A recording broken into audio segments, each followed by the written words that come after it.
La llave se sentía increíblemente pesada en mi palma. Estaba de pie en el vestíbulo de mármol de nuestro edificio. Mi edificio ahora, observando a través de los ventanales de suelo a techo, cómo mi marido de 7 años pulsaba el interfono por tercera vez. Su dedo lo golpeaba con una desesperación creciente, el tipo de energía frenética que surge cuando la realidad aún no ha alcanzado a las consecuencias. El interfono, en la pared junto a mí, parpadeaba con cada toque.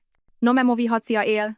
Desde 12 pisos de altura, a través de ese cristal impoluto, lo había visto llegar en un taxi hacía 20 minutos. Sin su Porsche. Esa había sido la primera señal que él había notado. Se había quedado en la acera durante 1 minuto entero, mirando el lugar vacío en la zona de aparcamiento de residentes, su mano subiendo hasta su cabeza en ese gesto universal de confusión. Luego había agarrado su bolsa de fin de semana, la de cuero que le compré para nuestro 5º aniversario, y caminó hacia la entrada con el tipo de confianza que surge de nunca imaginar que tus cimientos puedan resquebrajarse. Ahora esa confianza se estaba astillando. Tenía el teléfono pegado a la oreja. Mi teléfono zumbó en mi bolsillo por 7ª vez en 3 minutos. Lo saqué y vi su nombre parpadear en la pantalla. Marido, no su nombre real ya. Lo había cambiado esa mañana mientras estaba sentada en la oficina de mi abogada, justo después de firmar los papeles que lo cambiaron todo lo demás. El timbre volvió a sonar, más largo esta vez. A través del cristal pude ver a Arturo, nuestro portero, mi portero, hablando con él. La postura de Arturo era de disculpa pero firme, con las manos levantadas en ese gesto universal de lo siento, pero no hay nada que pueda hacer. Estaba siguiendo mis instrucciones al pie de la letra. Había hablado con él esta mañana, junto con la administración del edificio, junto con todos los que necesitaban saberlo. El rostro de mi marido estaba cambiando. Lo observé suceder en tiempo real, incluso desde esta distancia. La confusión se transformó en algo más agudo. Su mandíbula se tensó, sus hombros se cuadraron. Estaba diciéndole algo a Arturo, gesticulando hacia los ascensores, hacia el hogar que había dejado hace 3 días, el hogar al que creía que había regresado como siempre lo hacía. Mi teléfono zumbó de nuevo. Y de nuevo mensajes de texto entrantes a un ritmo rápido. No necesitaba leerlos para saber lo que decían. ¿Dónde estás? ¿Qué está pasando? ¿Por qué no me dejan subir? Llámame. Pensé en la cena de hace 6 semanas. La luz de las velas reflejándose en las copas de cristal, la forma en que sus ojos se habían iluminado al hablar de ella. El timbre exacto de su voz cuando dijo esas palabras que detonaron todo lo que había construido mi vida. Pensé en lo que descubrí después. Los correos electrónicos, los extractos bancarios, la verdad que había estado viviendo en mi casa, durmiendo en mi cama, comiendo en mi mesa. Pensé en el matrimonio en el que había invertido todo, mi juventud, mi confianza, mi dinero, mi futuro. Y pensé en la mujer que solía ser antes de esa cena. Antes de saber, antes de decidir que algunas traiciones no merecen perdón, merecen precisión. Mi marido estaba gritando ahora. No podía oírlo a través del grueso cristal, pero podía ver su boca moviéndose, su mano libre cortando el aire con movimientos bruscos y agresivos. Arturo retrocedió ligeramente, e hice una nota mental para darle una generosa propina por esto. Se acercó otro portero, Bruno, el supervisor del turno de noche. Estaban manejándolo exactamente como les había indicado. Llamar a seguridad si se pone agresivo. No interactuar más allá del guión. Lo siento, señor, pero no está registrado como residente ni como invitado autorizado en esta dirección. Ya no. Me aparté de la ventana y caminé hacia el ascensor. Mis tacones repicaban contra el mármol con un ritmo constante y uniforme que coincidía con los latidos de mi corazón. Lento, tranquilo, controlado. Detrás de mí, el zumbido se detuvo. Luego comenzó de nuevo. Mi teléfono continuó con su desesperada vibración. Las puertas del ascensor se abrieron con un suave tintineo. Entré y pulsé el botón del piso del ático. Mientras las puertas se cerraban, vislumbré por última vez el vestíbulo, el interfono todavía parpadeando con su luz roja urgente. El ascensor comenzó su suave ascenso y cerré los ojos. Aquí no terminaba la historia. Aquí era donde recuperaba todo lo que él creía que podía quitarme, pero para entender cómo llegué aquí, de pie en este ascensor, con mi marido excluido de un hogar que creía en parte suyo, su vida a punto de desmoronarse de formas que aún no podía imaginar, necesitas entender dónde empezó todo. Necesitas entender la cena.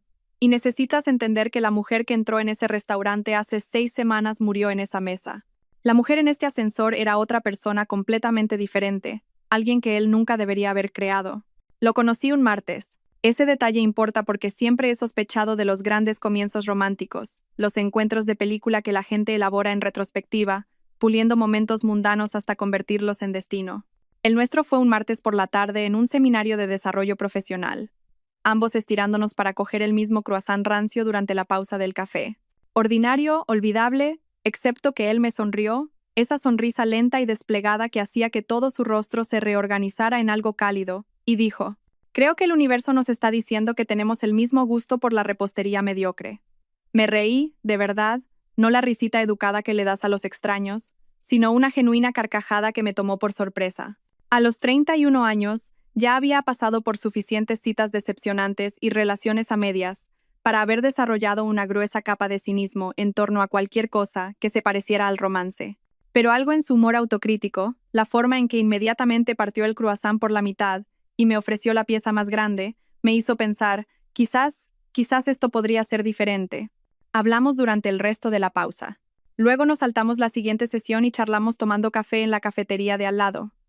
Luego cenamos. Luego me acompañó hasta mi coche, y en algún punto entre el ascensor del aparcamiento y mi vehículo, me pidió mi número con un nerviosismo entrañable que parecía incongruente con su exterior confiado. «Sé que acabamos de conocernos», dijo, con las manos en los bolsillos, «pero tengo la sensación de que si te dejo irte sin una forma de contactarte, voy a pasar el próximo mes dándome patadas a mí mismo». Le di mi número.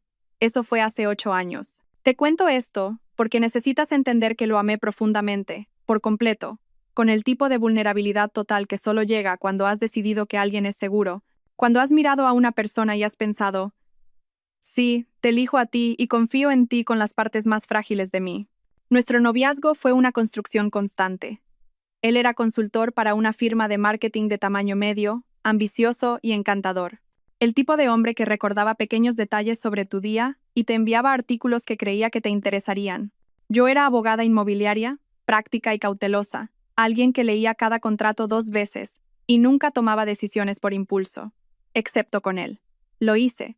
Cuando me propuso matrimonio después de 10 meses, un domingo por la mañana al azar mientras preparábamos el desayuno, sin anillo todavía, solo él de repente dejando la espátula y diciendo: «No quiero esperar más. Cásate conmigo». Dije sí antes de que mi cerebro pudiera reaccionar. Nos casamos 4 meses después en una pequeña ceremonia que se sintió perfecta porque era nuestra. Su familia vino. Mi madre lloró. Todo estaba exactamente como debería estar. Las grietas vinieron después. Todas las grietas lo hacen. Pero primero hubo 3 buenos años. Quizás 4, si soy generosa con mi memoria. Compramos un pequeño piso juntos. Ascendí a socia en mi firma. Él fue ascendido. Hablamos de tener hijos de esa manera vaga, algún día, que hacen las parejas cuando todavía disfrutan de ser solo 2. Viajamos a Barcelona, a Tokio, hicimos un viaje por carretera a través de Irlanda donde llovió todos los días, y nos reímos de ello en lugar de discutir. Pensé que estábamos construyendo algo. No me di cuenta de que era la única que sostenía los planos. El dinero llegó a mi vida cuando tenía 36 años. Una herencia de la hermana de mi padre, una mujer que apenas conocía, pero que aparentemente había seguido mi carrera con orgullo silencioso. Me dejó todo. Su patrimonio, su cartera de inversiones, sus propiedades inmobiliarias, era sustancial, un cambio de vida, el tipo de dinero que cambia todo tu paradigma de lo que es posible. 2. 5 millones de euros después de impuestos. Recuerdo estar sentada en la oficina del notario de la herencia, mirando el papeleo, sintiéndome como si estuviera mirando un número de la vida de otra persona. Mi marido había venido conmigo, me había tomado la mano durante la lectura del testamento, me había frotado la espalda cuando lloré inesperadamente, no exactamente por el dolor, sino por la abrumadora extrañeza de todo. «¿Qué quieres hacer con él?», me preguntó esa noche. Ambos todavía procesándolo. «No lo sé», dije con honestidad. «Invertir la mayor parte, supongo. Quizás por fin podríamos tener un hogar de verdad. Algo que sea realmente nuestro, no un piso con paredes de papel». Sus ojos se iluminaron. «Una casa, un hogar», corregí, «para nosotros, para nuestro futuro». Hicimos el amor esa noche con una ternura que se sintió como una renovación, como si nos estuviéramos reconectando a algo que habíamos dejado a la deriva. Con su brazo alrededor de mí, me susurró al oído: «Vamos a construir algo increíble». Lo siento. Le creí. Dios, le creí. Fui cuidadosa con el dinero. Estaba en mi naturaleza ser cuidadosa, y mi vida profesional me había enseñado a ser cautelosa con los activos. Consulté con asesores financieros, abogados fiscales, especialistas en inversión, configuraciones de fideicomisos y cuentas, y estructuré cuidadosamente todo para maximizar el crecimiento mientras minimizaba el riesgo. La casa fue lo primero. La encontramos juntos. Una hermosa vivienda de 4 habitaciones en un barrio residencial con buenos colegios, aunque aún no tuviéramos hijos. Suelos de madera, cocina con isla, un jardín trasero con robles maduros. Era perfecta, la compré a mi nombre. No porque no confiara en él, no conscientemente, sino porque el dinero era mío y yo era abogada y conocía las estadísticas. Sabía que proteger los activos no se trataba de amor, se trataba de ser inteligente. Mis colegas me habían aconsejado lo mismo. Mantén la herencia separada. No mezcles fondos. No es romántico, pero es práctico. Él pareció estar de acuerdo en ese momento. Lo que te haga sentir cómoda, dijo, firmando la documentación, reconociendo que no tenía derecho sobre la propiedad. Es tu dinero. Lo entiendo. Nos mudamos un sábado de mayo. Lo recuerdo porque el arbusto de lilas del jardín delantero estaba en flor y el olor llenaba cada habitación mientras entrábamos cajas. Bautizamos cada habitación ese día, bailando en el salón vacío, comiendo comida para llevar sentados en el suelo de la cocina, haciendo el amor en nuestro dormitorio antes de siquiera armar la estructura de la cama. Este era nuestro hogar, nuestro futuro, el cimiento de todo lo que habíamos construido juntos. La renové cuidadosamente durante el año siguiente. Actualicé los baños, restauré los suelos, modernicé la cocina, usé mi herencia para todo, manteniendo registros meticulosos. Mi dinero, mi inversión. Él contribuía a las facturas mensuales, la compra, los gastos imprevistos de la vida diaria. Pero la casa era mía. Pensé que estaba siendo inteligente. No me di cuenta de que estaba construyendo mi propio bote salvavidas. Su carrera se había estancado por un tiempo, no fracasando exactamente, sino estancándose de esa manera que le sucede a la gente de 30 y tantos que no ha logrado ascender al siguiente nivel. Mientras yo ascendía a socia y gestionaba acuerdos inmobiliarios de alto perfil, él seguía en la misma firma haciendo el mismo tipo de trabajo, viendo cómo colegas más jóvenes lo superaban.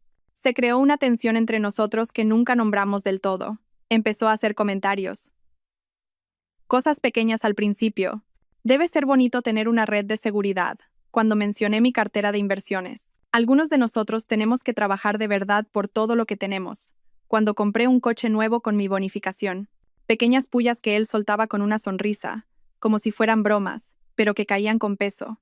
Me dije que solo estaba estresado, inseguro, pasando por algo. Intenté ser solidaria. Me ofrecí a ayudarlo con su currículum, a usar mis contactos profesionales, a presentarlo a personas que pudieran ayudar a su carrera. A veces aceptaba, otras veces se erizaba. No necesito que me rescates. Me espetó una vez después de sugerirle que hablara con un cazatalentos que conocía. No estoy tratando de rescatarte, dije, confundida. Estoy tratando de ayudar. Es lo mismo. No lo era. Pero no discutí. Estaba aprendiendo que había temas que lo ponían a la defensiva y su carrera era el principal. Así que me retiré, le di espacio, me concentré en mi propio trabajo e intenté hacer del hogar un lugar donde él pudiera sentirse exitoso, apreciado, valorado. Me volví muy buena en hacerle sentir más grande. No me di cuenta de que me estaba haciendo más pequeña. Mirando hacia atrás ahora, desde el otro lado de todo lo que sucedió, puedo ver el patrón formándose. La forma en que se retraía cuando conseguía un nuevo cliente. La forma en que sus cumplidos venían con calificativos. Eso es genial, cariño, aunque estoy seguro de que la mitad de eso es solo estar en el lugar correcto en el momento adecuado. La forma en que a veces me presentaba en las fiestas como mi esposa, la abogada, con el suficiente énfasis en el artículo para que sonara como una categoría, no como un logro. Pero en ese momento, no lo vi. O quizás lo vi y me dije que estaba siendo demasiado sensible. Quizás estaba demasiado ocupada, demasiado concentrada en mis casos, demasiado decidida a creer en el matrimonio al que me había comprometido. Quizás no quería ver que el cimiento que creía que estábamos construyendo juntos era en realidad algo que yo estaba construyendo sola, mientras él se quedaba a un lado, mirando con ojos cada vez más resentidos. La marca de los 7 años llegó y pasó. No lo celebramos. Ambos estábamos demasiado ocupados, dijimos, aunque antes siempre habíamos sacado tiempo para los aniversarios. Él viajaba más por trabajo. Yo estaba enterrada en un complicado acuerdo inmobiliario comercial que consumía mis semanas. Éramos 2 personas viviendo en la misma casa hermosa, durmiendo en la misma cama y de alguna manera ocupando vidas completamente diferentes. Deberíamos hacer un viaje, dije una noche. ambos comiendo cenas separadas en momentos separados. Yo en la isla de la cocina con mi portátil, él en el sofá con su teléfono. Cuando se resuelva este caso, solo nosotros. Quizás ese hotel rural en Cantabria del que siempre hablamos. Claro, dijo, sin mirar. Suena bien. Nunca lo reservamos. Y luego llegó la cena. La invitación que detonaría todo lo que creía saber sobre mi matrimonio, mi marido y la vida que había estado viviendo. La invitación que casi no acepto.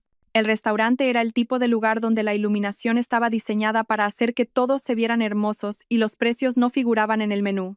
Me vestí con cuidado esa noche, como lo haces cuando sabes que vas a estar en una habitación llena de gente que te evalúa en los primeros 3 segundos. Un vestido de seda azul marino que rozaba mi cuerpo sin ajustarse. Joyas discretas. El pelo recogido de una manera que parecía sin esfuerzo, pero que me había llevado 20 minutos lograr. Mi reflejo en el espejo del pasillo antes de irnos mostraba a una mujer que parecía exitosa, elegante, compuesta. No me di cuenta de que me estaba vistiendo para mi propio funeral. La cena fue organizada por Ricardo y Valeria Ramos, una pareja que mi marido conocía desde sus primeros días de carrera. Ricardo era ahora vicepresidente senior en alguna empresa de tecnología con un nombre en minúsculas y una innovación implícita. Valeria trabajaba en relaciones públicas, el tipo de mujer que llama a todo el mundo cariño y te hace sentir simultáneamente bienvenida y evaluada. Es importante que vayamos, había dicho mi marido cuando llegó la invitación. Ricardo podría tener algunos contactos para mí. Y Valeria conoce a todo el mundo. Así que despejé mi calendario, pospuse una reunión con un cliente y me puse mi armadura de seda y cortesía. El restaurante estaba en el centro, todo ladrillo visto y bombillas Edison, y el tipo de estética industrial chic, que cuesta una fortuna para parecer inacabado. Nos dirigieron a un comedor privado en la parte trasera donde una larga mesa estaba puesta para 12 personas. Las velas parpadeaban en el centro, las copas de vino captaban la luz. Era hermoso de esa manera calculada que tienen las cosas caras. Otros invitados ya estaban mezclándose, sosteniendo cócteles, realizando la danza social de profesionales en eventos de networking disfrazados de reuniones de amigos. Reconocí algunas caras, personas de la industria de mi marido, algunas que había conocido en funciones anteriores. Y entonces la vi. Estaba de pie junto a la ventana, riéndose de algo que Ricardo estaba diciendo.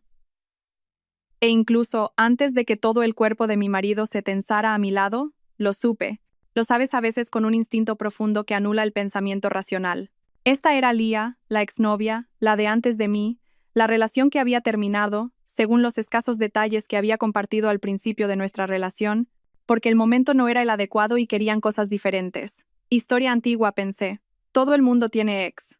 No significaba nada, excepto que la forma en que él la miraba ahora sí significaba algo. Su mano en la parte baja de mi espalda se había congelado. No se retiró, simplemente se detuvo, como si toda la electricidad de su cuerpo se hubiera desviado momentáneamente a otra parte. Sentí el cambio. La repentina ausencia de su atención, aunque todavía estaba físicamente a mi lado. No mencionaste que ella estaría aquí, dije en voz baja. No lo sabía. Su voz era extraña, tensa. Valeria se abalanzó sobre nosotros entonces, todo besos al aire y perfume, tirando de nosotros hacia la habitación y haciendo presentaciones. ¿Te acuerdas de Lía, verdad? Le dijo a mi marido con el tipo de crueldad casual en la que las mujeres como Valeria se especializan. Acaba de mudarse de nuevo a la ciudad. ¿No es maravilloso? Es como una reunión. Maravilloso, repetí, con mi sonrisa profesional fija en su lugar. Lía se giró hacia nosotros y pude verla por primera vez con claridad. Era hermosa. No convencionalmente, no de la manera que las revistas o las películas nos enseñan a reconocer, sino de una forma más inquietante. Tenía una cualidad casi etérea, piel pálida, ojos oscuros, una cualidad de quietud que atraía la atención. Su vestido era simple, negro, discreto, de una manera que de alguna manera hacía que todas las demás mujeres de la sala parecieran esforzarse demasiado. «Hola», dijo. Y su voz era baja, un poco ronca. Miró a mi marido, solo miró, con una pequeña sonrisa que contenía historias enteras a las que yo no tenía acceso. Luego su mirada se desvió hacia mí. «Debe ser la esposa. He oído cosas maravillosas. Mentiras, estoy segura», dije con una ligereza que no sentía. Ella se rió. Mi marido no lo hizo. Nos trasladamos a la mesa. El universo, o la disposición de asientos de Valeria, era lo mismo. Había colocado a Lía directamente frente a nosotros, ligeramente a la izquierda de mi marido. Línea de visión perfecta. Yo estaba a su derecha. Observé cómo colocaba su servilleta en su regazo con un enfoque innecesario. Llegó el primer plato. La conversación fluía alrededor de la mesa. Esa peculiar mezcla de charla profesional y anécdotas personales que sucede en este tipo de cenas. Participé cuando era apropiado, hice las preguntas correctas, me reí en los momentos correctos. Pero estaba consciente, hiperconsciente, de mi marido a mi lado. Estaba diferente, animado de una manera que no había visto en meses, quizás años. Era divertido, encantador, se inclinaba hacia adelante cuando hablaba, sus ojos brillaban. Era el hombre que conocí hace 8 años en ese congreso, el que me había hecho reír con un croissant rancio, y cada gramo de esa energía estaba dirigido al otro lado de la mesa. Entonces, Lía, dijo Ricardo, cuéntales a todos sobre el nuevo proyecto. Es absolutamente fascinante. Ella se excusó con modestia practicada, pero finalmente se dejó persuadir para describir su trabajo, algo en arquitectura sostenible, diseñando edificios ecológicos para naciones en desarrollo. Era impresionante, genuinamente. Habló con pasión e inteligencia, y me encontré entendiendo por qué una habitación se inclinaría hacia ella cuando hablaba. Eso es increíble, dijo mi marido, y su voz tenía una nota que no pude identificar de inmediato. Orgullo, admiración, algo más. Es un trabajo significativo, dijo Lía mirándolo. Aprendí hace mucho tiempo que la vida es demasiado corta para hacer cosas que no importan. Tú me enseñaste eso, en realidad. La mesa hizo un sonido colectivo. Tomé un trago largo de vino. La conversación continuó. Llegaron más platos. El vino fluyó libremente, y lentamente, sutilmente, vi a mi marido enamorarse de nuevo de su exnovia en tiempo real mientras estaba sentado al lado de su esposa. No de forma obvia. No la estaba tocando. No me estaba ignorando. Pero había una energía entre ellos, una corriente que cualquiera que prestara atención podía sentir. Tenían bromas internas, referencias compartidas, una taquigrafía que proviene de la historia íntima. ¿Recuerdas aquella vez en Costa Rica?, dijo Lía en un momento, riéndose de el mono. Mi marido echó la cabeza hacia atrás y se rió, una expresión de deleite de cuerpo entero de la que casi había olvidado que era capaz. Dios mío, lo había bloqueado. El trauma fue demasiado. Todos se sintieron encantados por esto, pidiendo la historia, que contaron al unísono, terminando las frases del otro. Un dueto perfectamente coreografiado de memoria compartida. Era una historia divertida. Me reí junto con todos los demás. No sabía que habían estado en Costa Rica juntos. Nunca lo había mencionado. ¿Pero por qué lo haría? Fue antes de mí. Historia antigua. Excepto que no se sentía antigua. No por la forma en que él la miraba. Llegó el plato principal. Un pescado perfectamente preparado que probé sin registrar el sabor. La conversación se había dividido en grupos más pequeños. Ahora Valeria me hablaba de una gala benéfica que estaba organizando, y yo estaba respondiendo en piloto automático mientras rastreaba la conversación que ocurría a mi izquierda. Mi marido le estaba preguntando a Lía sobre su vida, dónde había estado, qué había estado haciendo. Había pasado los últimos 5 años en el extranjero, dijo, trabajando en proyectos en Sudamérica, luego en el sudeste asiático. Había estado comprometida brevemente, pero no funcionó. Era un buen hombre, dijo con una pequeña sonrisa triste. Pero no el hombre adecuado, ¿sabes? Creo que siempre he tenido una idea muy específica de lo que estaba buscando. Sus ojos se dirigieron a mi marido mientras decía esto. Apenas, solo por un latido, pero lo vi. Él también lo vio. Bueno, dijo Ricardo, levantando su copa. Nos alegramos de que hayas vuelto. La ciudad estaba más apagada sin ti. Todos brindamos por eso. Mi mano estaba firme en el tallo de cristal. Mi rostro estaba dispuesto en un agradable acuerdo. Por dentro, algo se estaba moviendo. Un movimiento tectónico para el que aún no tenía palabras. Llegó el postre. El ambiente de la mesa era ruidoso ahora. Múltiples conversaciones superpuestas. Gente relajada por el vino y la comida. A altas horas de la noche, yo estaba hablando con el marido de alguien sobre derecho inmobiliario, una discusión que podría tener dormida. Y entonces lo escuché. La voz de mi marido, no fuerte, pero clara en una pausa momentánea en el ruido circundante. Sabes, solo te has vuelto más hermosa con los años. En realidad es injusto para el resto de nosotros, meros mortales. La mesa se rió. Alguien, Valeria, creo, dijo algo sobre su encanto, pero yo había dejado de respirar. Él estaba mirando a Lía cuando dijo eso, directamente a ella, con una expresión de admiración tan abierta, de aprecio tan desnudo, que fue como recibir un puñetazo en el pecho mientras estaba sentada. Lía sonrió. Siempre fuiste un adulador. Lo digo en serio, dijo él, y lo era. Podía oírlo en su voz.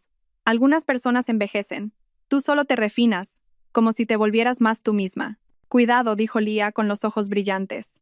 Tu esposa podría ponerse celosa. Todas las cabezas se giraron hacia mí. El momento se alargó. Podía sentir mi cara, la sonrisa que todavía estaba allí por mi conversación anterior, ahora congelada en su lugar como una máscara que ya no encajaba. Todos esperaban que reaccionara, que dijera algo ingenioso, o cortés, o despreocupado. La mano de mi marido encontró mi rodilla debajo de la mesa. Un suave apretón, tranquilizador, él es solo una broma, solo un cumplido entre viejos amigos. No seas esa esposa. No seas insegura, ni celosa, ni mezquina. Puse mi mano sobre la suya y le devolví el apretón. Luego miré a Lía y dije con perfecta ligereza: «Oh, estoy lo suficientemente segura como para reconocer cuando mi marido dice la verdad. Realmente estás preciosa». Más risas. El momento pasó. La conversación siguió adelante. Su mano dejó mi rodilla. El resto de la cena se desdibujó. Nos despedimos. Hicimos promesas de reunirnos pronto que sabía que nunca se materializarían. Abracé a Valeria y le di las gracias por una velada encantadora. Incluso abracé a Lía. Dos mujeres abrazándose brevemente mientras mi marido observaba. Fue tan agradable conocerte por fin, me susurró al oído. Tienes suerte de tenerte. Las palabras eran correctas. La entrega fue perfecta, pero aterrizaron como una amenaza. Caminamos hacia el coche en silencio. Mi marido conducía. Miré por la ventana las luces de la ciudad que pasaban, sintiéndome como si estuviera bajo el agua, todo amortiguado y distante. Eso fue agradable, dijo finalmente con voz casual. Buena comida. Espero que no haya sido raro que Lía estuviera allí. ¿Debería haberlo sido? No, por supuesto que no. Simplemente, sé que las ex pueden ser incómodas. Me giré para mirarlo. Su perfil estaba iluminado intermitentemente por las luces de la calle, familiar y de repente extraño. Le dijiste que era hermosa. ¿Qué? Oh. Se encogió de hombros, con los ojos en la carretera. Solo estaba siendo amable. Ha pasado por muchas cosas. Dijiste que era más hermosa de lo que solía ser. ¿Lo hice? Parecía genuinamente inseguro y eso era de alguna manera peor. Que pudiera decir algo que se había grabado en mi memoria y ni siquiera recordar las palabras exactas. Probablemente solo estaba tratando de ser amigable. Ya sabes cómo son esas cosas. Yo lo sabía. Sabía de la cortesía profesional y el lubricante social y los cumplidos sin sentido que suavizan las reuniones. Esto no había sido eso. Pero también sabía que si presionaba, si convertía esto en algo, yo sería el problema. La esposa insegura, la celosa, la mujer que no podía soportar que su marido fuera cortés con una ex. Así que no dije nada. Condujimos a casa en silencio. Pasamos por nuestra rutina nocturna. Él se durmió casi de inmediato, su respiración profunda y uniforme a mi lado. Permanecí despierta hasta el amanecer, mirando el techo, reviviendo la cena en mi mente. Su rostro cuando la vio por primera vez. La luz en sus ojos cuando le habló. La forma en que la miró cuando la llamó hermosa. De verdad la miró, de la forma en que miras algo precioso. La forma en que no me había mirado en años. Algo se había roto dentro de mí durante esa cena. Se había creado un espacio donde las preguntas podían crecer. Y mientras yacía allí en la oscuridad, escuchando a mi marido dormir pacíficamente a mi lado, esas preguntas comenzaron a echar raíces. ¿Quién era este hombre con el que me había casado? ¿Qué era esta vida que había construido? ¿Y por qué de repente me sentía como una extraña en mi propia casa? Todavía no tenía respuestas, pero estaba a punto de empezar a buscarlas. Y lo que encontré lo cambiaría todo. No lo confronté a la mañana siguiente, ni a la mañana siguiente. En lugar de eso, observé. Es increíble lo que notas cuando realmente estás prestando atención. Todas las pequeñas cosas que habían estado sucediendo en los márgenes de mi conciencia de repente cobraron un enfoque nítido, como ajustar una lente de desenfoque a claridad. Estaba más pendiente de su teléfono, no dramáticamente más. Siempre había estado pegado a la cosa, pero había una cualidad en cómo lo sostenía ahora. Protector, ligeramente angulado, y se lo llevaba a todas partes. Al baño, a la cocina por un vaso de agua, a revisar el correo. ¿Todo bien?, pregunté una tarde 3 días después de la cena, cuando se levantó del sofá por cuarta vez para revisar una notificación. ¿Qué? Sí, solo cosas del trabajo, pero estaba sonriendo mientras escribía. La sonrisa suave y privada de alguien involucrado en una conversación que le agrada. El trabajo no le hacía sonreír así. Empecé a notar los detalles, la forma en que había empezado a vestirse mejor por las mañanas, incluso para los días en que trabajaba desde casa. La nueva colonia que no le había comprado. El repentino interés en ir al gimnasio, algo que había abandonado hacía 2 años. Estás muy bien, dije una mañana y lo dije en serio. Se veía bien, energizado, vivo de una manera que debería haberme hecho feliz. Gracias, dijo besándome la mejilla al salir. Solo estoy tratando de cuidarme mejor. ¿Por ella? No dije. Estás haciendo esto por ella, pero aún no lo sabía, no con certeza. Y siempre he sido alguien que necesita pruebas, hechos concretos antes de hacer acusaciones. Es la abogada en mí. La sospecha no es prueba. Un sentimiento no es un caso. Así que empecé a reunir pruebas. Comenzó pequeño, presté atención a sus patrones. Solía ser descuidado con su teléfono, dejándolo en el mostrador mientras se duchaba, en la mesita de noche mientras dormía, pero ahora siempre estaba boca abajo, siempre protegido con contraseña. Cambió el código. Me di cuenta cuando fui a usarlo para llamar a mi propio teléfono cuando lo había extraviado, algo que había hecho 100 veces antes. ¿Cuál es tu nueva contraseña?, pregunté casualmente. Un microsegundo de vacilación. Oh, la cambié por seguridad. Toma, ¿qué necesitas? Él mismo lo desbloqueó y me lo entregó. Luego se quedó cerca mientras llamaba a mi teléfono. Cuando lo encontré y colgué, inmediatamente recuperó su teléfono. Fue entonces cuando supe. No qué exactamente, pero que había algo. Podría haberle preguntado directamente. Probablemente debería haberlo hecho. Una versión más saludable de mí misma en un matrimonio más saludable habría dicho, me siento distante de ti, algo se siente mal. ¿Podemos hablar? Pero tenía miedo de la respuesta. O tal vez tenía miedo de que mintiera.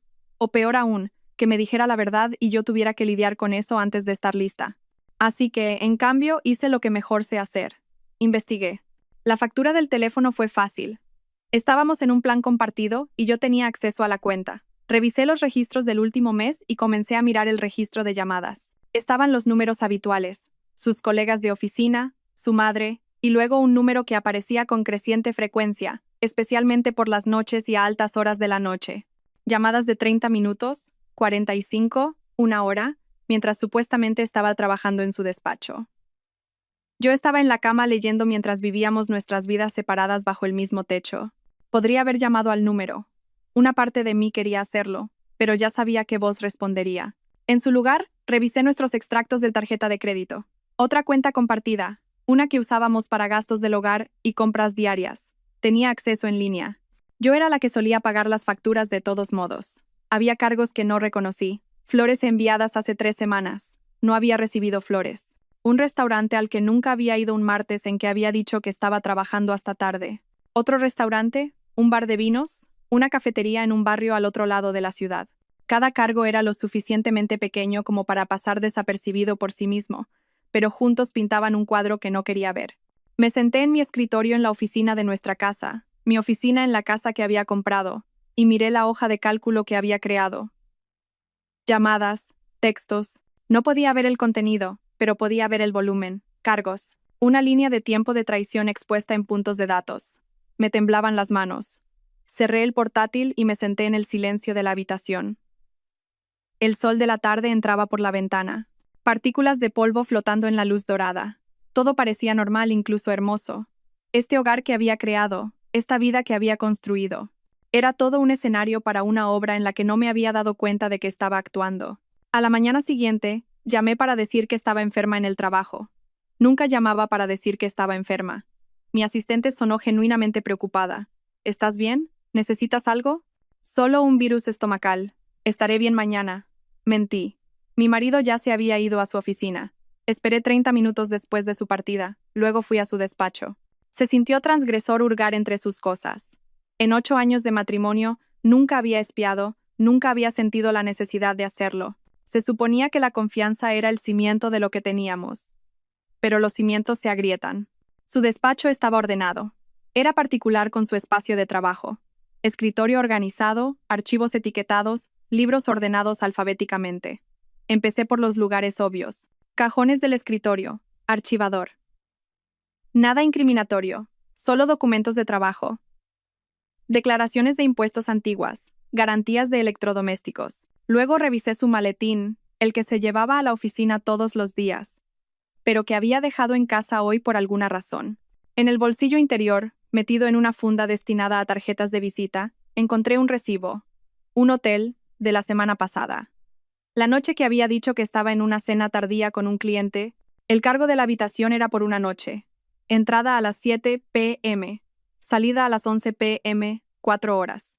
Me quedé en su despacho sosteniendo el recibo con las manos que se habían quedado entumecidas. 4 horas. No un error. No un malentendido. 4 horas en la habitación de un hotel en el centro de nuestra ciudad cuando podría haber conducido a casa en 20 minutos. El papel se arrugó ligeramente en mi agarre. Lo alicité, lo fotografié con mi teléfono y lo volví a colocar exactamente donde lo había encontrado. Luego me senté en su silla de escritorio e intenté respirar a través de lo que me estaba desgarrando el pecho. No fue un shock. En algún lugar profundo de mí lo había sabido desde la cena, tal vez antes. Alguna parte de mí había reconocido lo que estaba sucediendo incluso cuando mi mente consciente se negaba a verlo. Fue dolor. La muerte del matrimonio que creía tener. La muerte del hombre que creía conocer. La muerte del futuro por el que había estado trabajando. Me permití llorar durante 10 minutos. Lo cronometré en realidad de la forma en que había aprendido a hacer en mi vida profesional cuando necesitaba procesar algo antes de volver al trabajo. 10 minutos para desmoronarme, luego compartimentar y seguir adelante. Cuando sonó la alarma de mi teléfono, me limpié la cara, fui al baño, me lavé las manos y me eché agua fría en los ojos. Me miré en el espejo. Mi cara me devolvió la mirada manchada e hinchada pero familiar. Todavía estaba aquí, todavía era yo, y había terminado de ser la mujer que no sabía. Necesitaba más información. El recibo probaba que había hecho algo, pero no exactamente qué. Y había aprendido en mi carrera que las suposiciones, incluso las razonables, podían desmoronarse en los tribunales. Necesitaba pruebas irrefutables. Necesitaba saber el alcance total de lo que estaba lidiando. Volví a su despacho y busqué con más cuidado. Esta vez fui metódica, revisando cada libro en busca de papeles ocultos, cada archivo en busca de algo fuera de lugar. No encontré nada más. O era muy cuidadoso o la mayor parte de la aventura existía digitalmente. Su portátil estaba protegido con contraseña, diferente a la de su teléfono. Probé algunas combinaciones obvias. Cumpleaños, nuestro aniversario. Nada funcionó. No era una hacker. No podía irrumpir en él sin que él lo supiera. Pero conocía a alguien que podía. Me senté en el suelo de su despacho, con la espalda apoyada en su escritorio, y saqué mi teléfono. Desplacé mis contactos hasta que encontré el nombre que estaba buscando. Rubén Vidal, un especialista en tecnología con el que había trabajado en un caso el año pasado que involucraba fraude digital. Era discreto, brillante y me debía un favor.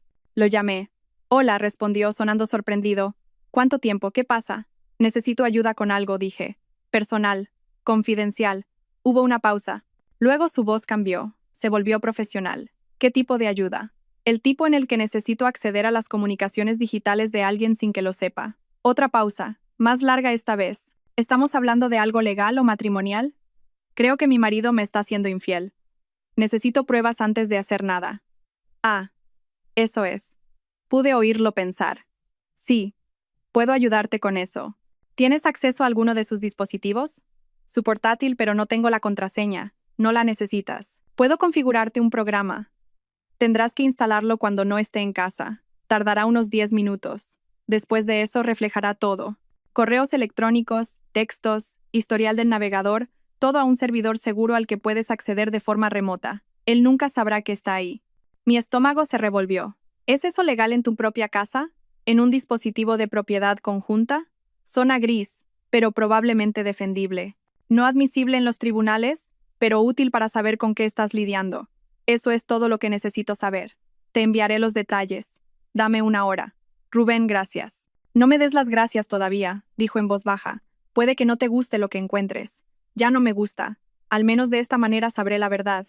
El programa llegó a mi correo electrónico 40 minutos después con instrucciones detalladas. Mi marido no estaría en casa en horas. Tenía tiempo. Seguí las instrucciones de Rubén exactamente, instalando el software en el portátil de mi marido mientras estaba sentada en su silla, en su espacio, violando su privacidad de la misma manera que él había violado nuestro matrimonio. Se sintió como justicia. Se sintió como caer. Cuando terminé, cerré el portátil, salí de su despacho y fui a nuestro dormitorio. Me acosté sobre la cama y miré el techo, el mismo techo que había mirado durante noches después de la cena, y esperé. Mi teléfono me alertaría cuando el programa comenzara a capturar datos. Rubén había dicho que podría tardar unas horas en que todo se sincronizara. Necesitaba ser paciente. La paciencia nunca había sido mi fuerte, pero había aprendido algo sobre mí misma en las últimas semanas. Era capaz de cosas que nunca había imaginado. Engaño, vigilancia, el tipo de calma calculada que venía de saber que tu vida estaba terminando y elegir controlar exactamente cómo moría. Mi teléfono Zumbu. Un texto de mi marido. ¿Cómo te sientes? ¿Necesitas que te traiga algo a casa? El marido cariñoso, el compañero atento. Escribí de vuelta. Mucho mejor. Nos vemos esta noche. Y luego esperé a que la verdad se revelara. El primer correo electrónico apareció en mi bandeja de entrada, reflejada a las 3:47 p. Estaba sentada en nuestro salón, con el portátil apoyado en las rodillas, fingiendo revisar contratos de trabajo. En realidad, había estado actualizando el servidor seguro que Rubén había configurado cada 10 minutos durante las últimas 2 horas, observando cómo los archivos se poblaban lentamente. Historial del navegador, datos de aplicaciones y finalmente correos electrónicos. El más reciente llegó de su carpeta de enviados. El destinatario era una dirección de correo electrónico que no reconocí, pero el asunto hizo que mi sangre se congelara. Esta noche. Hice clic para abrirlo. No puedo esperar a verte. Mismo sitio. Yo llevo el vino esta vez. Tú tráete a ti misma. Es todo lo que necesito. Él, mi marido siendo coqueto con. Desplacé hacia arriba para ver el hilo de correo electrónico completo. Las respuestas de ella también estaban allí, sincronizándose en tiempo real a medida que el programa capturaba todo. Eres imposible. Mismo sitio, 7:30. Y trae ese Malbec del que hablabas. Quiero probar de lo que has estado presumiendo. Es una cita. Ponte el vestido azul. Presuntuoso. Me pondré lo que quiera. Te pondrás el vestido azul porque sabes que me encanta cómo te queda. Y te encanta cuando me encanta. Sentí que el café me subía por la garganta. Dejé el portátil a un lado con cuidado. Fui al baño y vomité. Cuando no quedó nada, me enjuagué la boca. Me lavé la cara y volví al salón. Recogí el portátil. Lo leí de nuevo. Luego desplacé más hacia atrás. Los correos electrónicos se remontaban a semanas, meses, mucho antes de la cena. La cena no había sido el principio. Había sido una reunión. Habían estado en contacto desde al menos 3 meses atrás, basándome en el correo electrónico más antiguo del hilo. Su primer mensaje para él fue simple. Me mudo de nuevo a la ciudad. Pensé que deberías saberlo. Su respuesta, enviada en 1 hora. Esa es la mejor noticia que he oído en años. ¿Cuándo puedo verte? Leí cada correo electrónico. Vi su aventura desarrollarse al revés. Desde los planes casuales de esta noche hasta esos primeros mensajes cuidadosos que aún tenían una negación plausible. Solo café como amigos. Qué bien ponernos al día. Deberíamos hacerlo de nuevo. Y luego el cambio. Los mensajes se volvieron más largos, más personales. Él confiando en que se sentía estancado en su carrera, no apreciado en casa. Ella simpatizando, entendiendo, recordándole quién solía ser. Siempre estuviste destinado a cosas más grandes, había escrito ella. No creo que ella te vea como yo te veo. Ella ve un sueldo y un nombre en sus declaraciones de impuestos.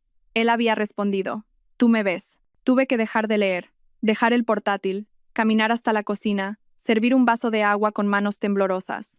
Ella ve un sueldo. 7 años de matrimonio, de sociedad, de construir una vida juntos, y eso era lo que yo era para él. Bebí el agua, serví otro vaso, me obligué a respirar. Luego volví y seguí leyendo. Los mensajes se volvieron más íntimos, anhelantes, sexuales aunque no explícitos. Hablaban de momentos robados, de sentirse vivos de nuevo, de que esto era correcto de una manera que nada más lo es. Y luego, hace 3 semanas, el hotel. No puedo seguir haciendo esto a medias, había escrito él. Necesito todo de ti. Me tienes, había respondido ella. Siempre me has tenido. El recibo del hotel que había encontrado coincidía con la fecha de ese intercambio. Me senté con ese conocimiento, lo dejé asentarse en mis huesos. Mi marido se había acostado con su exnovia en un hotel del centro mientras yo había estado en casa, probablemente trabajando hasta tarde, completamente ajena a que mi matrimonio acababa de morir. El programa todavía estaba sincronizando. Los mensajes de texto empezaron a llegar ahora, cientos de ellos, lo mundano y lo devastador todo mezclado. Pensando en ti. Anoche fue todo. No puedo esperar a que no tengamos que escondernos más. Ese último me detuvo. Hasta que no tengamos que escondernos más. Hice clic en el hilo y leí hacia atrás. ¿Cuándo se lo vas a decir? Había preguntado Lía hace 2 semanas. Necesito resolver la logística primero.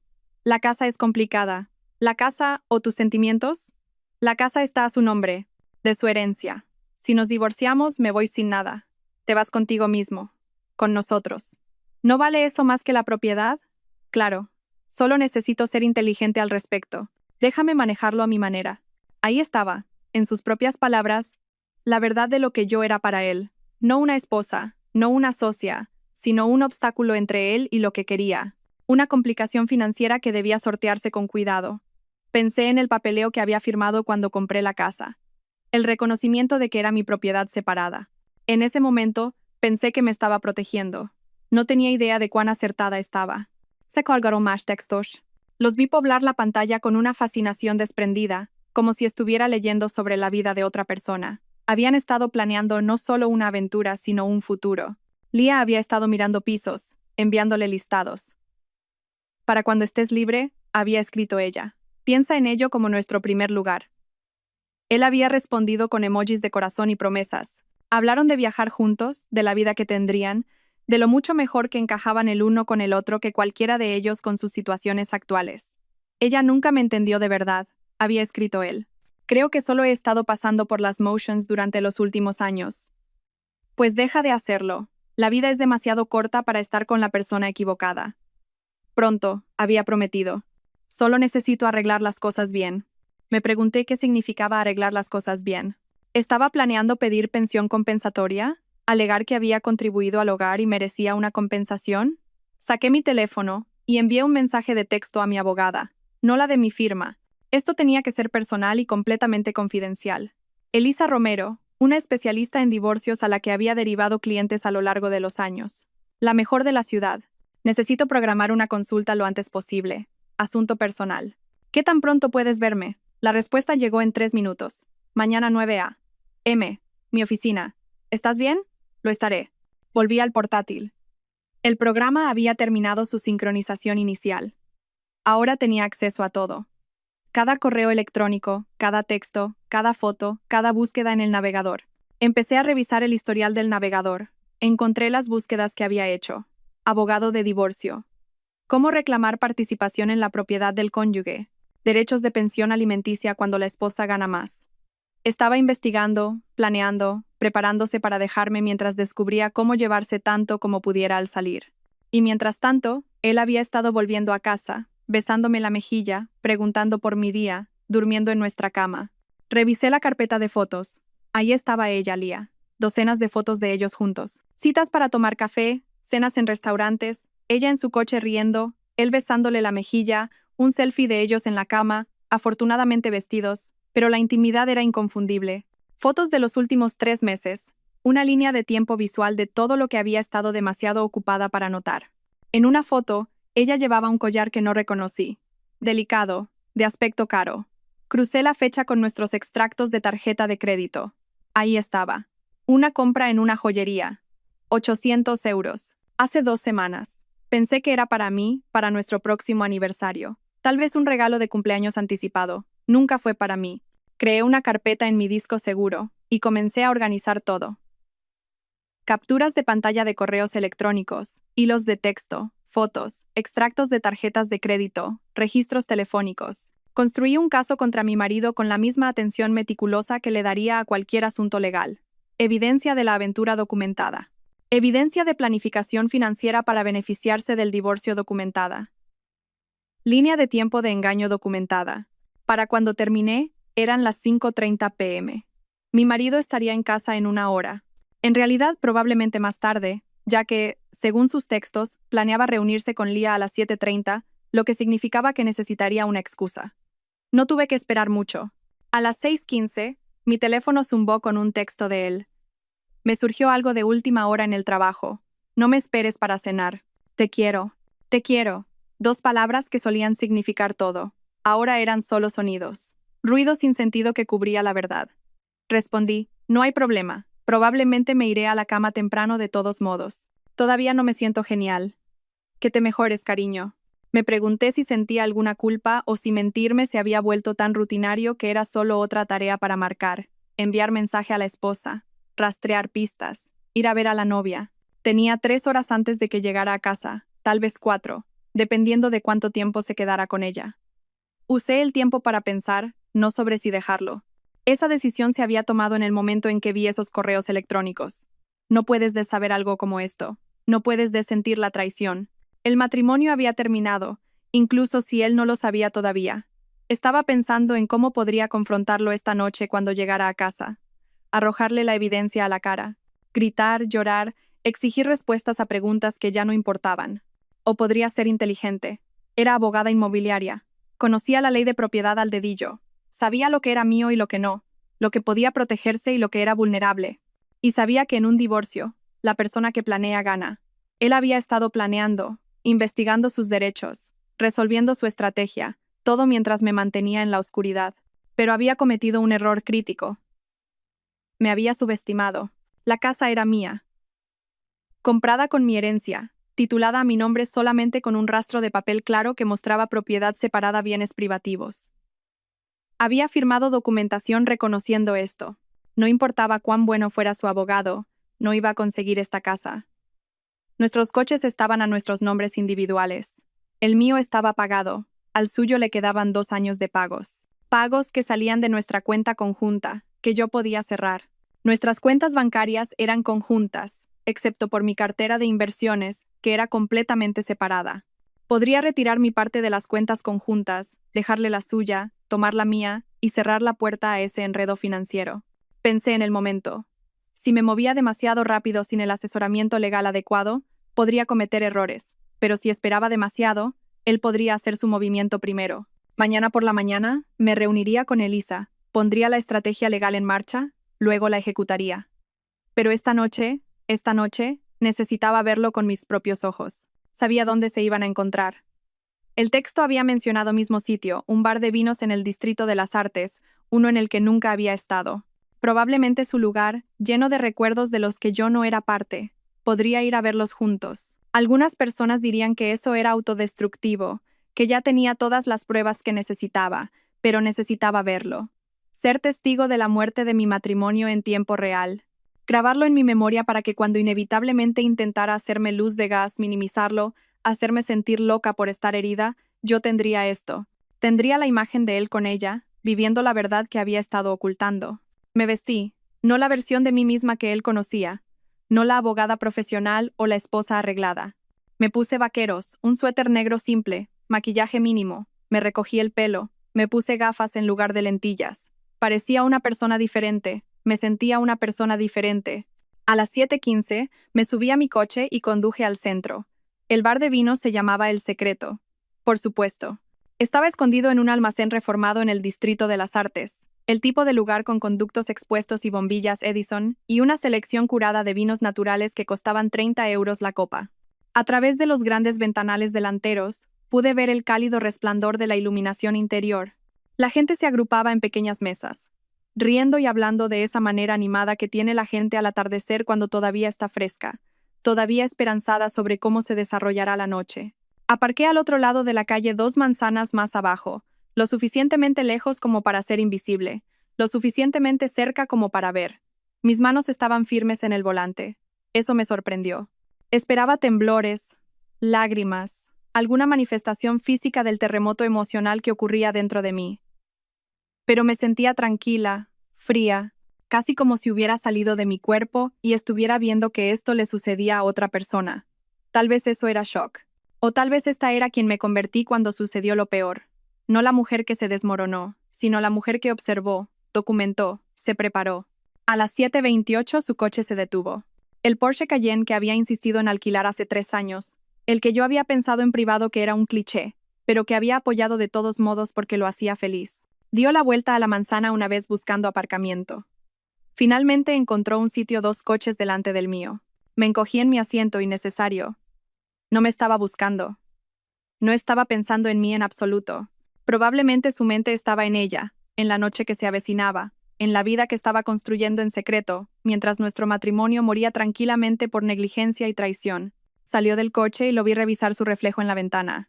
Alisarse el pelo, ajustarse el cuello. Llevaba la camisa azul que le compré por su cumpleaños, la que dije que resaltaba sus ojos. Se la había puesto por ella. Entró en el bar con confianza, el paso fácil de alguien que camina hacia algo que quiere. Esperé 30 segundos, luego salí de mi coche. El aire de noviembre era penetrante, cortando mi suéter. Había dejado el abrigo en el coche. Bien, el frío ayudaba. Me mantenía alerta. Caminé hasta El Secreto, mi corazón martillando ahora, aunque mis manos seguían firmes. A través de la ventana, Pude verlo en una mesa cerca del fondo. Ella no estaba allí todavía. Estaba mirando su teléfono, sonriendo ante algo. Probablemente su mensaje de texto diciendo que estaba casi allí. No podía entrar. Demasiado arriesgado. Pero el bar tenía un patio lateral. Podía verlo desde la calle. Calentadores encendidos contra la oscuridad de la noche. Y el patio se conectaba a la sala principal a través de puertas francesas abiertas. Si me posicionaba correctamente, podría ver su mesa. Caminé alrededor de la entrada del patio. Algunas personas estaban dispersas en las mesas exteriores, abrigadas con chaquetas, decididas a disfrutar del ambiente a pesar del frío. Elegí una mesa de esquina parcialmente oscurecida por un árbol en maceta, pedí una copa de vino tinto al camarero que apareció y orienté mi silla para poder ver a través de las puertas. Línea de visión perfecta. A las 7:35 llegó Lía. La vi antes que él. Observé cómo escaneaba la sala, su rostro iluminándose cuando lo vio. Llevaba un vestido azul, el que él le había dicho que se pusiera, y se veía hermosa. Esa misma cualidad etérea que había notado en la cena, amplificada por la iluminación cálida y la obvia alegría en su rostro. Caminó hasta su mesa. Él se levantó. Se abrazaron y el abrazo duró demasiado para ser casual. Cuando se separaron, él mantuvo sus manos en su cintura por un momento, mirándola con una expresión que reconocí. Había visto esa expresión antes, hace años, cuando solía mirarme de esa manera. Se sentaron. Un camarero apareció de inmediato. Claramente eran habituales. Ordenaron sin mirar los menús. Cuando el camarero se fue, se inclinaron el uno hacia el otro sobre la mesa, con las manos entrelazadas, hablando con la intensidad de la gente que tiene demasiado que decir y no suficiente tiempo para decirlo. Levanté mi copa de vino y tomé un sorbo. No sentí el sabor. Desde mi posición, podía verlos claramente, pero no podía oír su conversación. Solo podía mirar, leer su lenguaje corporal, llenar los vacíos con mi imaginación, lo cual era de alguna manera peor que saber. Ella se rió de algo que él dijo, echando la cabeza hacia atrás. Su mano se acercó a través de la mesa para tocar la de él. Él giró la palma hacia arriba, atrapó sus dedos, lo sostuvo. Un gesto tan pequeño, sin sentido para cualquier otra persona en el restaurante, devastador para mí. El vino llegó a su mesa. Él trajo el Malbec que prometió. El camarero sirvió. Brindaron, copas tintineando juntas en un sonido que no podía oír, pero podía imaginar. Cristal contra cristal, una promesa hecha con vino. Bebieron. Su pulgar trazó círculos en el dorso de la mano de ella. Lo vi estar presente con ella de una manera que no había estado presente conmigo en años, quizás nunca. Estaba inclinado hacia adelante, involucrado, animado, riendo. Ella dijo algo y él se llevó la mano al corazón, simulando estar herido, y ella se rió más fuerte. Tenían bromas internas, un ritmo, una historia que existía en un espacio al que nunca podría acceder, sin importar cuántos correos electrónicos leyera o textos revisara. Y algo en eso dolió más que la traición física, el conocimiento de que tenía toda esta otra vida, todo este otro yo que guardaba para ella. Las mejores partes de sí mismo ofrecidas libremente, mientras yo recibía las obras. La versión cansada, resentida, desconectada que llegaba a casa y revisaba su teléfono y me hacía sentir que estaba exigiendo demasiado al querer conversación. Mi mano se apretó en mi copa de vino. La comida llegó. Habían pedido aperitivos para compartir. Los vi comer del plato del otro, casuales y cómodos. El camarero los revisó y ambos le sonrieron con la calidez de la gente que está exactamente donde quiere estar. En un momento, Lía se levantó para ir al baño. Él la vio alejarse, sus ojos siguiéndola por la habitación con aprecio abierto. Cuando ella se fue, él sacó su teléfono. Escribió algo. Mi teléfono zumbó en mi bolsillo. Lo saqué y miré la pantalla. Un texto de él. Esto del trabajo se está alargando más de lo esperado. Probablemente llegue a casa alrededor de las 11. Lo siento, cariño. Miré el mensaje, la mentira casual, el engaño reflejo. El lo siento que no significaba nada. Escribí de vuelta. Está bien. Tómate tu tiempo. Lo vi leer mi respuesta. Lo vi sonreír ligeramente y guardar su teléfono sin culpa, justo cuando Lía regresaba a la mesa. Se sentó e inmediatamente él le cogió la mano de nuevo. Dijo algo que hizo que sus ojos se suavizaran. Ella respondió algo con la boca. No soy capaz de leer los labios, pero parecía un te quiero. El tallo de la copa de vino se dobló ligeramente en mi agarre. Me obligué a aflojar mi sujeción antes de que se rompiera. Debería irme. Tenía todas las pruebas que necesitaba. Sentarme aquí torturándome no servía de nada, excepto para añadir nuevas heridas a una lesión ya mortal. Pero no podía moverme. Los vi terminar su comida. Los vi pedir postre. Un plato, 2 tenedores. Los vi alimentarse el uno al otro con la intimidad despreocupada de la gente que había hecho esto antes. Muchas veces, vi a mi marido ser feliz. Y entendí, sentada allí en el frío con mi vino intacto, que esto no fue un error. No fue un momento de debilidad o una crisis de la mediana edad, o cualquiera de las otras explicaciones que la gente usa para suavizar los bordes de la traición. Esta fue una elección, una que él había tomado una y otra vez. Cada texto, cada correo electrónico, cada mentira, cada momento en el que pudo detenerse y no lo hizo. Él había elegido esto, la había elegido a ella, y al hacerlo, me había deselegido a mí. El camarero trajo la cuenta. Él pagó con nuestra tarjeta de crédito conjunta. Anoté con amarga ironía. Pagó su cita con mi dinero. Se levantaron para irse. Él la ayudó con su abrigo, sus manos deteniéndose en sus hombros. Caminaron hacia la salida juntos, y por un momento pensé que pasarían justo por delante del patio, justo por delante de mí, pero giraron en la otra dirección hacia la puerta principal. Esperé hasta que estuvieron fuera, hasta que los vi a través de la ventana caminando hacia su coche. Lo vi abrir la puerta del pasajero para ella. La vi levantarse sobre la punta de los pies para besarlo antes de subir. Un beso de verdad, no largo pero tampoco casual. El beso de la gente que tenía toda la intención de continuar esto más tarde en algún lugar privado. El hotel probablemente, el mismo del recibo o tal vez uno nuevo. Otro recibo, otras 4 horas de tiempo que le robaría a nuestro matrimonio para dárselas a ella. Su coche se alejó de la acera. Vi las luces traseras desaparecer en la esquina. Solo entonces me di cuenta de que estaba llorando, no sollozando, solo lágrimas, silenciosas y constantes, deslizándose por mi rostro en el aire frío de la noche. Me la sequé con el dorso de la mano y miré mi copa de vino, todavía llena. No había bebido nada, aparte de ese primer sorbo. Dejé efectivo sobre la mesa, demasiado, pero no me importó, y volví a mi coche. El viaje a casa fue automático. No recuerdo la mayor parte. Mi cuerpo conocía el camino. Memoria muscular guiándome a través de giros y semáforos mientras mi mente procesaba lo que había presenciado. Cuando llegué a nuestra entrada, las lágrimas se habían detenido. Cuando abrí la puerta principal y entré en nuestra casa, mi casa me había transformado. La mujer que había conducido a ese bar de vinos con la esperanza de estar equivocada, con la esperanza de que hubiera alguna explicación, con la esperanza de que su matrimonio pudiera salvarse. Esa mujer se había ido. En su lugar estaba alguien más dura, más fría, alguien que entendía que la misericordia se desperdiciaba en personas que ya te habían mostrado exactamente quiénes eran. Fui al dormitorio, me puse el pijama, me lavé la cara, pasé por todos los movimientos de la normalidad. Luego me metí en la cama, puse la alarma para las 8 a.m. y me dormí.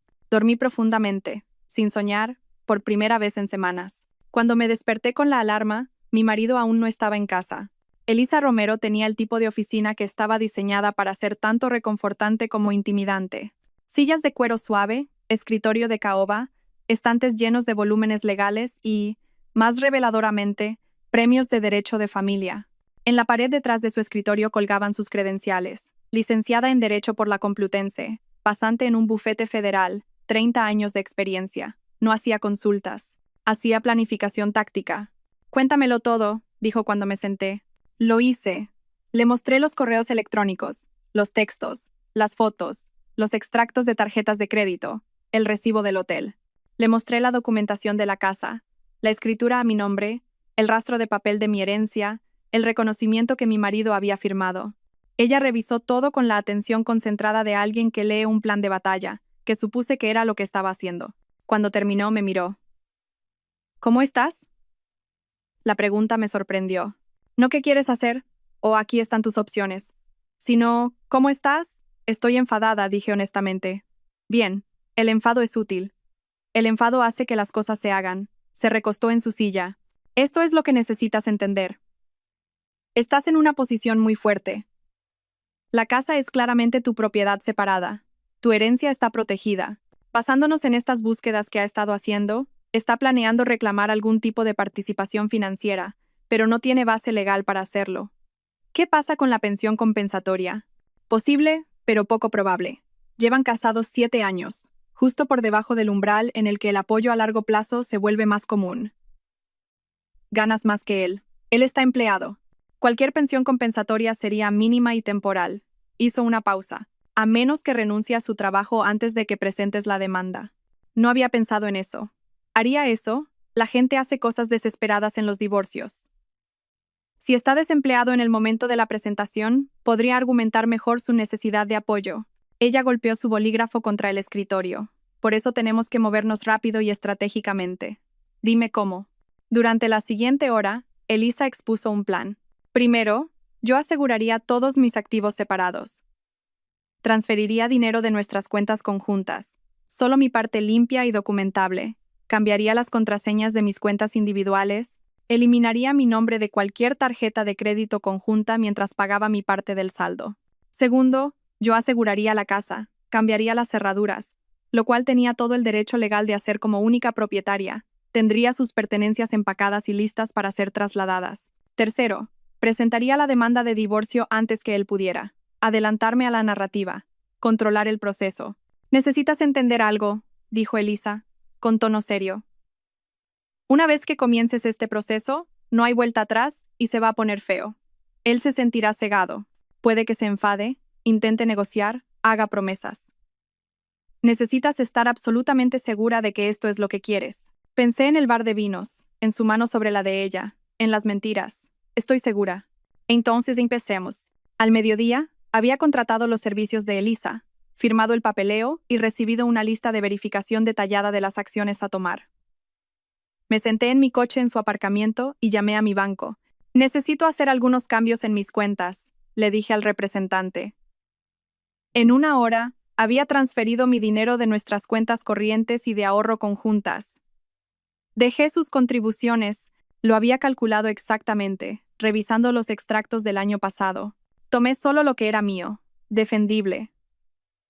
Cerré nuestras tarjetas de crédito conjuntas después de pagar el saldo completo, mi parte y la de él. No quería lazos financieros persistentes. Llamé a nuestro seguro de coche y dividí la póliza. Llamé a los servicios públicos e hice que todo se cambiara a mi nombre solamente. Para las 3 p.m., había desmantelado metódicamente nuestra vida financiera juntos. A continuación llamé a un cerrajero. Necesito cambiar todas las cerraduras de mi casa hoy si es posible. Podemos enviar a alguien para las 5 p.m. Perfecto. Luego llamé a una empresa de mudanzas. Necesito que se empaquen y se trasladen las pertenencias de alguien a un almacén mañana por la mañana. ¿Qué tan rápido pueden hacerlo? Podrían tener un equipo allí a las 9 a.m. Estaba sentada en mi coche en un aparcamiento haciendo llamadas telefónicas y borrando a mi marido de mi vida con la eficiencia que solía reservar para cerrar tratos inmobiliarios. Se sintió poderoso, se sintió correcto. A las 4 p.m., conduje a casa. El coche de mi marido no estaba allí. Según su ubicación compartida, que había olvidado que todavía estaba activa en nuestro plan telefónico, estaba en su oficina. En realidad, en su oficina esta vez, al parecer, caminé por la casa habitación por habitación, viéndola con nuevos ojos. Esto era mío. Todo. Cada mueble que había elegido, cada color de pintura que había seleccionado, cada mejora que había financiado. Él había vivido aquí, pero nunca había invertido realmente en ella. Ni financieramente, ni emocionalmente. Siempre había sido mi casa. Ahora solo sería mi casa. El cerrajero llegó a las 5:15. A las 6 p.m. Tenía llaves nuevas y la profunda satisfacción de saber que la llave de mi marido ya no funcionaría en estas cerraduras. Pedí comida para llevar para cenar. La comí en la isla de la cocina mientras revisaba los documentos que Elisa me había enviado. La demanda de divorcio estaba redactada, lista para presentar. Solo necesitaba firmarla y ella la enviaría al juzgado por la mañana. Mi teléfono zumbó. Un texto de mi marido, trabajando hasta tarde de nuevo. No me esperes. Yo sabía lo que significaba trabajando hasta tarde ahora. Sabía exactamente dónde estaba y con quién estaba. Le respondí, ok. Sin te quiero. Sin nos vemos luego. Solo un reconocimiento. Él no pareció notarlo. A las 9 p.m. fui a su despacho. Ya había llamado a la empresa de mudanzas y les dije que empacaran todo en esta habitación. Su escritorio, sus archivos, sus libros, su precioso espacio de trabajo organizado. Pero primero quería dejarle algo. Redacté un correo electrónico en mi portátil. Para cuando leas esto, habrás descubierto que tu llave ya no funciona. Esto no es un error. Esta casa es mi propiedad separada, como reconociste por escrito cuando la compré. Ya no eres bienvenido aquí. Tus pertenencias serán empacadas y trasladadas a una unidad de almacenamiento mañana. Recibirás la dirección y el código de acceso a través de tu abogado. He presentado una demanda de divorcio. Se te notificarán los papeles en los próximos días. Sé lo de Lía. Sé lo de la aventura. Lo sé todo. No me insultes tratando de negarlo o minimizarlo. Nuestras cuentas conjuntas han sido separadas. Solo he tomado lo que es mío. Tu parte permanece en tu cuenta individual. Nuestras tarjetas de crédito están cerradas. Eres responsable de tus propios gastos de ahora en adelante. No me contactes directamente. Toda comunicación debe pasar por nuestros abogados. La mía es Elisa Romero en Winters y Asociados. Te sugiero que contrates un abogado de inmediato. Este matrimonio ha terminado. Lo leí 3 veces. Eliminé cualquier emoción, cualquier acusación, cualquier apertura a la discusión. Lo hice limpio, fáctico, final. Luego lo guardé como borrador. Lo enviaría mañana después de que todo estuviera en marcha. Después de que las cerraduras se cambiaran y sus cosas se empacaran y los papeles de divorcio se presentaran. Después de que no hubiera vuelta atrás, me acosté a las 10 p.m. Mi marido todavía no estaba en casa. Revisé la ubicación compartida, estaba en el hotel, el mismo del recibo. Apagué mi teléfono y me dormí. Cuando me desperté a la mañana siguiente, mi marido estaba dormido a mi lado. Debe haber llegado tarde, se deslizó en la cama sin despertarme. El olor a su perfume era débil pero presente en su piel. Me levanté con cuidado, me duché, me vestí con un traje de negocios como si fuera a ir a los tribunales, porque en cierto modo iba a la guerra. La empresa de mudanzas llegó a las 9 a.m. en punto. 3 hombres con cajas, carretillas y modales profesionales eficientes. Todo en el despacho, les dije, y su ropa del armario del dormitorio. He marcado qué artículos son suyos.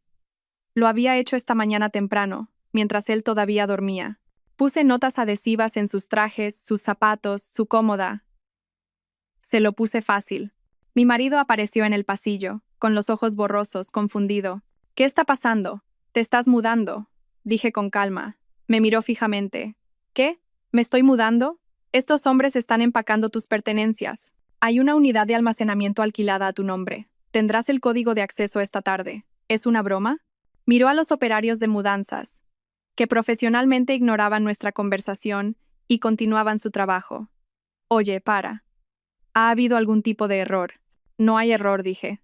Esta es mi casa. Te pido que te vayas. Su rostro pasó por varias expresiones. Confusión, incredulidad y finalmente ira. No puedes simplemente echarme. Vivo aquí. Puedo. Esta casa es mi propiedad separada. No tienes ningún reclamo legal sobre ella. Pregúntale a un abogado si no me crees. ¿Qué diablos está pasando? Su voz subía ahora. ¿Alguien te dijo algo? ¿Esto es sobre? Es sobre Lía, dije en voz baja.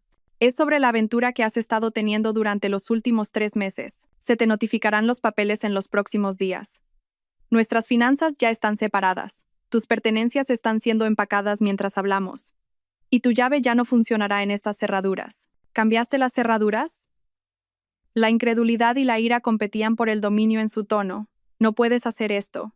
Ya lo he hecho. Dio un paso hacia mí y levanté la mano. No lo hagas. Los operarios de mudanza son testigos. Mi abogada ha documentado todo. Si quieres hacer esto más difícil de lo necesario, solo te harás daño a ti mismo. Vivo aquí, repitió como si decirlo de nuevo lo hiciera real. Vivías aquí.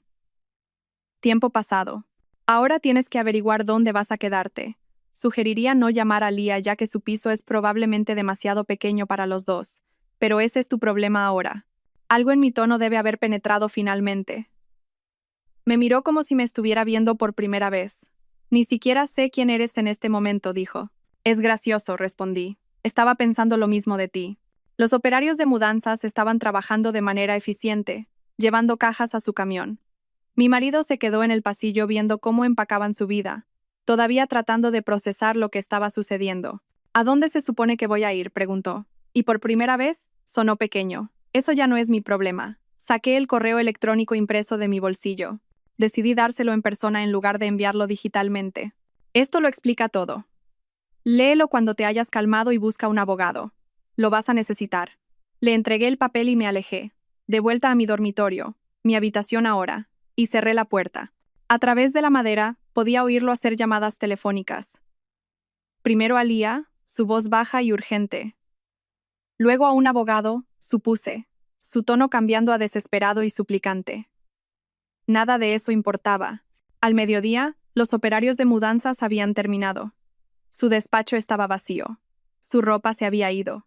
La casa se veía más grande, más limpia, como si se hubiera quitado algo pesado. Me paré en la ventana y vi el camión de mudanzas alejarse, llevando los restos físicos de mi matrimonio a una unidad de almacenamiento que nunca visitaría. Mi teléfono sonó. Elisa, los papeles están presentados. Dijo que le notificarán mañana. Gracias. ¿Cómo te encuentras? Miré alrededor de mi casa. Mi espacio. Mi futuro ya no entrelazado con alguien que me había traicionado. Estoy bien, dije, y lo dije en serio. 6 semanas después, estaba de pie en el mismo vestíbulo de mármol donde comenzó esta historia, observando a través de los ventanales de suelo a techo cómo mi ahora exmarido pulsaba el interfono por última vez antes de rendirse.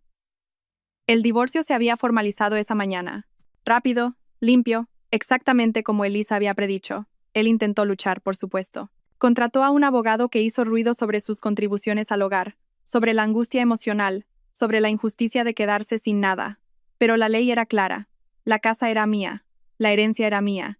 Y después de 7 años de matrimonio, donde nuestras finanzas se habían separado cuidadosamente, no había nada que él pudiera reclamar. Se había marchado con sus pertenencias personales, su coche con sus pagos restantes y la mitad de nuestros ahorros conjuntos mínimos. Todo lo que había traído al matrimonio se lo llevó al salir. Nada más. Lía lo había acogido inicialmente. Escuché a través de conocidos mutuos, los que habían elegido silenciosamente mi bando una vez que la historia salió a la luz, que intentaron que funcionara. El gran romance, finalmente libre para existir a la luz del día. Pero aparentemente, una aventura es diferente a una relación. La emoción de escabullirse, de los momentos robados y el amor prohibido, no se traduce bien a la realidad mundana, a las facturas y responsabilidades, y la rutina diaria de una asociación real. Duraron 5 semanas antes de que ella le pidiera que se fuera. Ahora él vivía en un estudio al otro lado de la ciudad, trabajando en el mismo trabajo, conduciendo el mismo coche, probablemente preguntándose cómo su vida se había desmoronado tan rápido. No sentí lástima por él, me sentí libre. La casa seguía siendo mía, pero se sentía diferente ahora. Había redecorado su despacho, lo había convertido en una sala de lectura con estanterías empotradas y un sillón cómodo junto a la ventana. Había repintado el dormitorio, cambiado la ropa de cama, hecho todo nuevo. Mi carrera estaba floreciendo. Sin el drenaje emocional de un matrimonio moribundo, tenía energía para invertir en mi trabajo. Había asumido 2 clientes importantes en el último mes, manejado casos que me habrían estresado antes con una calma y confianza que me sorprendió incluso a mí misma. Había empezado a correr por las mañanas, me uní a un club de lectura, reconecté con amigos que había descuidado durante los años que había estado tratando de salvar un matrimonio que ya estaba perdido.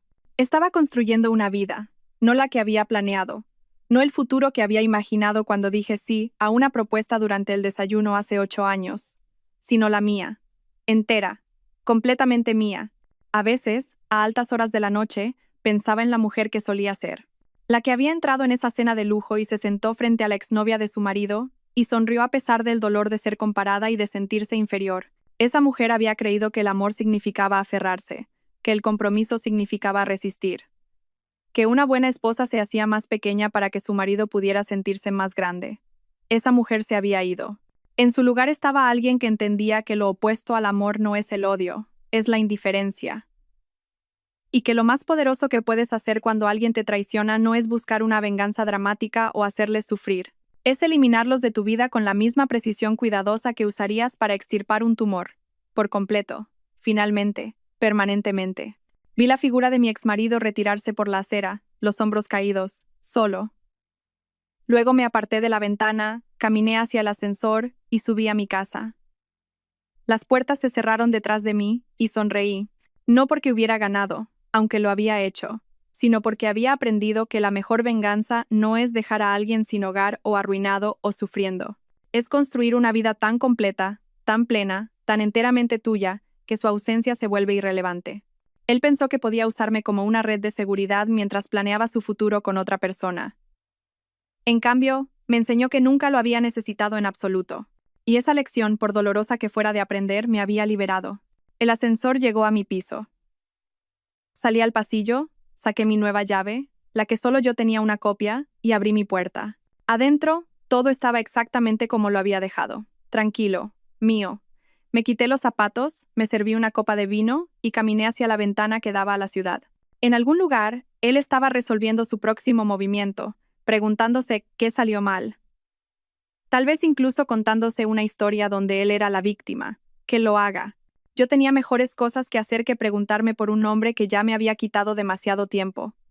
Tenía una vida que vivir y iba a ser extraordinaria.